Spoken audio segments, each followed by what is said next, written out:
இது உங்க காரோட பியூட்டிக்காக இல்லைங்க, உங்க காரோட சேஃப்டிக்காக. இந்த மாதிரி நிறைய பம்பர்ஸ் நம்ம கடையில் அவைலபிளா இருக்கு. பெரிய கார்ல இருந்து சின்ன கார் வரைக்கும் நம்ம கிட்ட பம்பர்ஸ் இருக்கு.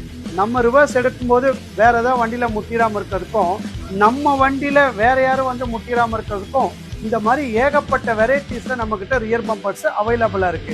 இது பாத்தீங்க அப்படின்னா பிளாக் அண்ட் சில்வர்லயும் இருக்கு, அதே மாதிரி ஃபுல் பிளாக் சைஸ்லயும் நம்ம கிட்ட அவைலபிள் இருக்கு. நம்ம கிட்ட ஆல்டோ கார்ல இருந்து ஆஸ்டன் மார்டின் கார் வரைக்கும் எல்லா வண்டிக்குமே நம்ம கிட்ட ரியர் பம்பர் அவைலபிள் இருக்கு. நம்ம கிட்ட இதே மாதிரி எல்லா காருக்குமான ரூஃப் ரெயில்ஸ் எல்லா காருக்கும் நம்ம கிட்ட அவைலபிள் இருக்கு. அதே மாதிரி பாத்தீங்க அப்படின்னா டிக்கில வரக்கூடிய ஸ்பாய்லர்ஸ் எல்லாமே ஒரிஜினல் ஏபிஎஸ் ஸ்பாய்லர்ஸ் எல்லா வண்டிக்கும் நம்ம கிட்ட எல்லா கலர்ஸ்லயும் கிடைக்கும். இது மாதிரி நிறைய நீங்க தெரிஞ்சுக்கணும் அப்படின்னா வெலாசிட்டி கார் டெக்கர்ஸ் பேஜை ஃபாலோ பண்ணுங்க.